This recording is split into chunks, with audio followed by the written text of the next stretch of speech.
Hello everyone.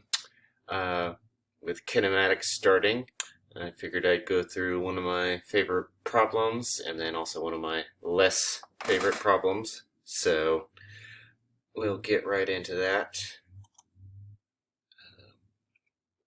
So one of my favorite ones is the projectile problem because once you know what you're doing, uh, there's a lot you can do with it. You can plug numbers in, find a lot of things, and it's also just fun. So examples are shooting a ball, or, God, throwing a ball, shooting an arrow, shooting a cannon, throwing something off of a building, uh, all of those things.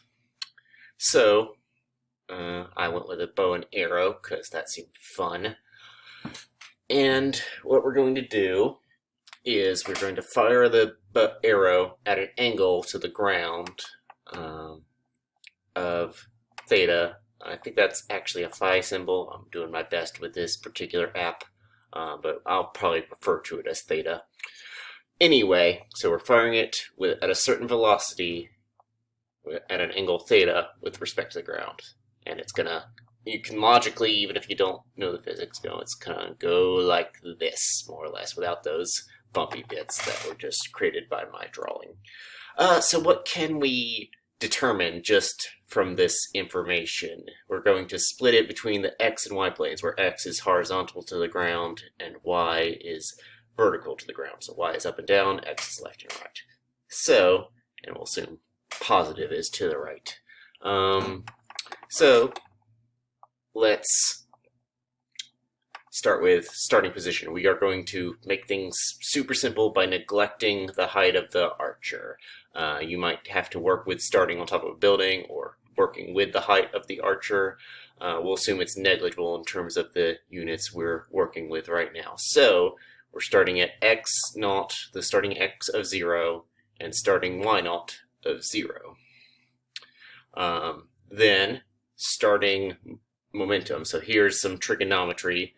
This v naught vector, diagonal to the ground, we can break down into its components, v naught of y and v naught of x, so the horizontal and vertical components of this vector. So for trigonometry, we should remember v naught of y is equal to v naught sine of theta, and v naught of x is equal to v naught cosine of theta. All right, and then acceleration. We are going to neglect air resistance, usually will in problems like this, such that the acceleration in the x direction will be 0. Basically, we're not touching anything, we're neglecting the wind, nothing is causing a change in velocity in the x direction until it hits the ground. Then in the y direction, we have gravity. So use the symbol g. I think it varies whether g is 9.8 meters per second squared or negative 9.8 meters per second squared. I like using g as just a magnitude, 9.8 meters per second squared, just a positive number. So the acceleration in the y direction is negative g, or negative 9.8 meters per second squared. I just wanted to warn you in case you see it written the other way elsewhere. But that's how I go about it. And that's g constant is for anywhere on the surface of Earth, more or less approximation. So with that, we have all the factors we need to plug into this equation, this kind of near universal kinematic equation, where we have x is equal to starting x position plus starting x velocity times time plus 1/2 acceleration in the x direction times t squared. So we plug in numbers, 0 for the starting position, 0 for the acceleration, and v naught cosine of theta for the starting velocity. And we simplify to just this v naught cosine of t. V naught cosine of theta times t, excuse me. So then the y direction, slightly more complicated, but still not too bad. Y is equal to y naught plus v naught y, same thing. Here, so we plug in 0 for the starting y position. We plug in v naught sine of theta for v naught of y, and we plug in negative g for the acceleration. I'm going to keep it in terms of g because we're still in kind of symbol land. I think it's easier to keep everything in terms of variables or symbols until we're ready to solve. So then simplify, get rid of this 0. V naught y is equal to v naught times sine of theta times t minus 1/2 g times t squared. Alright, so now we have two kinematic equations that are going to explain our motion in each direction. So our y direction, x direction is just going straight at a constant velocity, so straight to the right. And our y velocity, if you remember the carts problem we did today, it's going to go up and then back down. If we can imagine taking out the x direction, it's just up, but as the acceleration gradually decreases the upward velocity and then makes it negative and it falls back down. So one of the obvious questions we can answer with this technique is, where does it land? So if we're looking for where it lands, then we want to find y equals 0. We established that y equals 0. We should probably add a unit actually.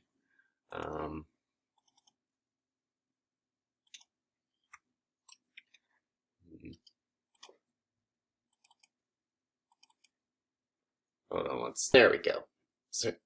So we're looking for a time when y is equal to 0 meters, which we've established is the ground, and that t is not 0 seconds. So there's going to be two solutions to this equation we came up with, one of which is going to be at 0 seconds, which, as we established, that's when we first fire the arrow, and we've decided the arrow is effectively on the ground by neglecting the archer height. So we want to exclude that solution for the purpose of finding where it lands.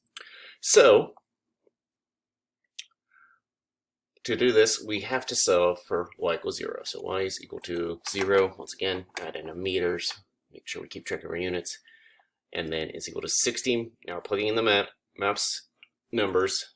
Oh yeah, and so I've decided to plug in some numbers. I looked up actual speeds of an arrow, then this is a reasonable speed, and we're firing at an angle of 30 degrees. So y is equal to 60 meters per second times 1/2. So cosine or sine of 30 degrees is 1/2. You might want to get familiar with the trigonometric circle, or just plug it into a calculator when you run into this kind of stuff, times t. So that was the first part, and then the acceleration part, minus 1/2 times 9.8 meters per second squared, times t squared. So simplifying 60 meters per second, so we do a few tricks here. So we can multiply both sides by 1/2, multiply both sides by 2 to cancel this 1/2, because we just have 0 on this side, it won't change. Likewise, we can divide both sides by t. In doing that, we are effectively factoring out the t equals 0 solution. So you got to be careful. That is, we've chosen to ignore that solution, but there may be other cases where you got to remember we're effectively factoring out a t equals 0 or a